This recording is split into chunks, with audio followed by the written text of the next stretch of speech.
देख रहे हैं KC24 न्यूज। आपके क्षेत्र की ताज़ा तरीन खबरों के लिए अब लॉग इन करें KC24 न्यूज।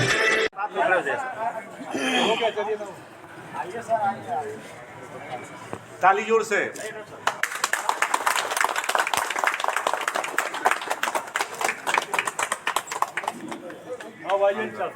थोड़ा सा तक घुमवाइए, तरीके घूम ले पेटों पर। अरे इधर से ले लीजिए ना, इधर से निकाल लीजिए।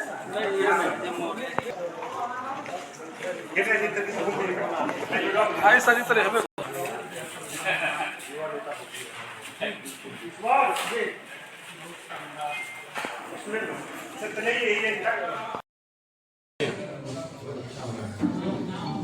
मैं संचालक साथियों को बहुत बहुत बधाई देता हूं और यही मैं चाहता हूं, हमारे संसदीय क्षेत्र में स्वास्थ्य शिक्षा के अवसर उपलब्ध नहीं हो पा रहे हैं और जिस तरह से हमारे इलाके का गरीब मजदूर व्यवसाय की तलाश में दूसरे प्रांतों में जा रहे हैं और दूसरे मुल्कों में जा रहे हैं, यहाँ तक कि जहाँ बमबारी हो रही है जिराई इलाज जैसे कि गरीबी और बेरोजगारी के नाते हमारा नौजवान जा रहा है। तो शिक्षा का स्तर और व्यवसाय का स्तर और स्वास्थ्य का स्तर ठीक हो। मैं डॉक्टर साहब को बधाई देता हूँ कि ये हमारे इलाके का बहुत पिछड़ा इलाका है। मेरी कोशिश है कि इस क्षेत्र में सड़कें जो हमारी खराब हैं वो जल्दी बन जाएं और डॉक्टर साहब ने जो हॉस्पिटल इस पिछड़े इलाके में उपलब्ध कराया है, आप देखे होंगे कोरोना काल के बाद ब्रेन हेमरेज और हार्ट अटैक से मौतें बहुत हो रही हैं। कोई खाना खा करके भुगतान करने गया, गिरा मर गया। कोई दंगल करा रहा है, गिरा मर गया। कोई क्रिकेटर छक्का मारा, गिरा मर गया। तो इस तरह से प्राथमिक उपचार बहुत जरूरी है। हमारे क्षेत्र के लोग मऊ, आजमगढ़ प्राथमिक उपचार के लिए तुरंत पहुंचते हैं। ये सारी सुविधाएं इस हॉस्पिटल में उपलब्ध हुए। मैं इनको बधाई देता हूं कि त्वरित उपचार, सस्ता उपचार और निकट का उपचार यहाँ मिलेगा। इसके लिए इस हॉस्पिटल को बहुत बहुत शुभकामनाएं और बधाई। सरकार तो चला रही है कि प्रदेश बलिया से लेकर प्रदेश से स्वास्थ्य व्यवस्था में चमक रहा है। स्वास्थ्य मंत्री भी चल रहे हैं कि स्वास्थ्य व्यवस्था बलिया बड़ा बढ़िया चल रहा है, पूरा प्रदेश से चमक रहा है। स्वास्थ्य की हालत ये है कि सरकारी हॉस्पिटलों में चले जाइए तो जान चली जाएगी और प्राइवेट हॉस्पिटलों में जाइए तो जमीन चली जाएगी। यही सरकार की व्यवस्था है। हमारे जनपद मुख्यालय पर आज भी बलिया में बड़े बड़े नेता हैं, लेकिन मैं तो पार्लियामेंट में इस बार लगाया हूँ, एम्स की मांग कर रहा हूँ। बिहार के कई जनपद और यूपी के कई जनपद अगर एम्स बलिया हो जाए तो लाभान्वित होंगे। यहाँ मेडिकल कॉलेज खोलने के तमाम मंत्रियों के बयान आ रहे हैं, लेकिन अभी तक तो कुछ दिख नहीं रहा। 27 में सपा की सरकार आएगी और मेडिकल कॉलेज तभी बनेगा देवरिया में, बलिया में। ये मेरी दिली इच्छा है। अभी आपने कहा कि बलिया में बड़े बड़े नेता हैं, बाकी इधर जो बड़े लेवल पे जो हॉस्पिटल है दिख नहीं रहे हैं, इसका मतलब कि नेता नहीं चाह रहे हैं कि यहाँ बड़े लेवल पे हॉस्पिटल बने। देखिए, जन सरोकारों से इस सरकार को कोई मतलब नहीं है और कोशिश है कि जन सरोकार बढ़ाए जाए, जनता की जो आवश्यकता है उसको पूरा किया जाए। इसीलिए आप देखे होंगे कि जब भी मैं पार्लियामेंट में बोलता हूं तो इन सवालों को जरूर मजबूती से उठाता हूं।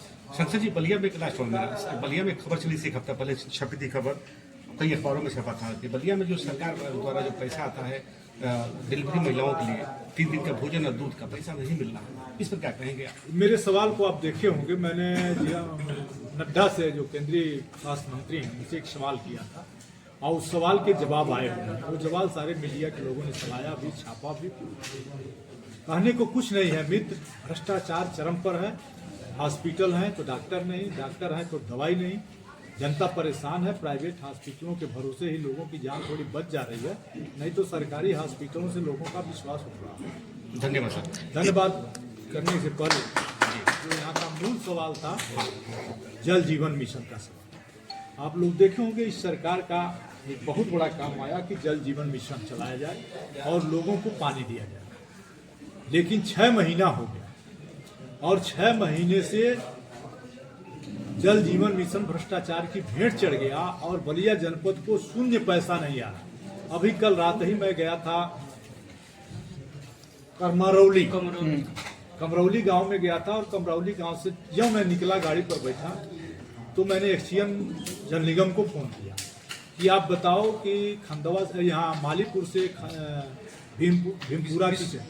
बिशुनपुरा और कमरौली गांव और मालीपुर से लेकर के भीमपुरा तक की सड़क पाइप डाल के खोद दिया। एग्रीमेंट जो जल निगम से और आरडी विभाग से या पीडब्ल्यू विभाग से है, वह एग्रीमेंट है कि अगर आप जैसी सड़क खोदोगे, जैसी थी वैसे बनाओ। जो हमारे ग्रामीण में गांव की सड़कें हैं, वहां पाइप डालने के लिए आरसीसी काट दिया और आरसीसी का टुकड़ा लगा करके बंद कर दिया। उसको आरसीसी तो किया नहीं। उसी तरह से आप कमरौली की सड़क देख लीजिए, चाहे भीमपुरा वाली है, ये नहर देख लीजिए, इस नहर में पाइप डाल दिया। एक दिन जब यहाँ के हमारे साथियों ने, हंसनाथ यादव वगैरह ने मुझको बताया तो मैंने एक्सीएन से कहा, तो एक्सीएन ने आज से 2 महीना पहले उसने कहा साहब मैं गड्ढा किसी ठेकेदार से कह के भरवा दिया हूँ, लेकिन 1 लाल पाई हमारे पास नहीं। कल भी रात को मैंने जब जल निगम के अधिकारी से बात की तो उन्हें यही कहा कि साहब कुछ आप मदद करिए कि कैसी तरह से इस जनपद को बजट तो आए। जल जीवन मिशन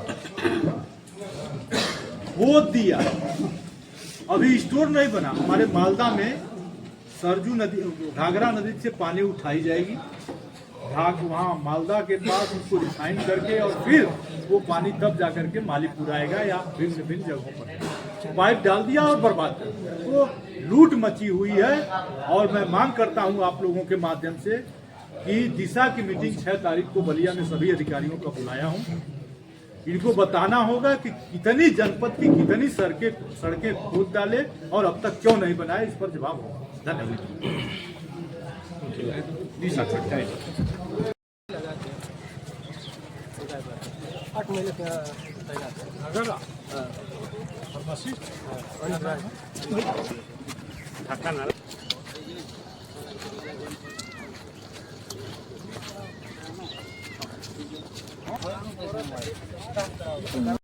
अमित राव जो हमारे बहुत ही करीबी डॉक्टर साहब हैं, ये इनका हॉस्पिटल जो है नारायणी स्वरूप हॉस्पिटल है जो मालीपुर में है। तो जो हॉस्पिटल मालीपुर में उपलब्ध है, क्या आज उसका कोई सेलिब्रेट है या उद्घाटन है? जी, किस तरह? आज ओपनिंग है डॉक्टर साहब का हॉस्पिटल का, आज ओपनिंग है।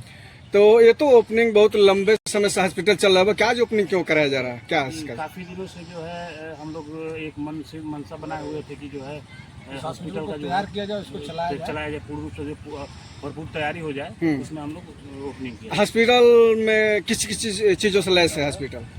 ये hospital ICU and ICU, general department, gynaecology department, paediatric department से लैस है। और ये होता है कि आदमी जितनी सुविधा दे सके उतनी आजकल कमी। कितने बेडों से, कितने बेड हैं आपके? तो स्टार्टिंग में 15 बेड से स्टार्ट किया गया है, फिर जैसे जैसे देखा जाएगा वैसे। मौके पर उद्घाटन के कौन कौन लगाए थे? माननीय सांसद अतुल राय जी, माननीय सांसद रमाशंकर विद्यार्थी जी, और देखते हैं और भी जो मान्यता उपस्थित। ठीक, इस जानकारी के लिए बहुत बहुत धन्यवाद आपको।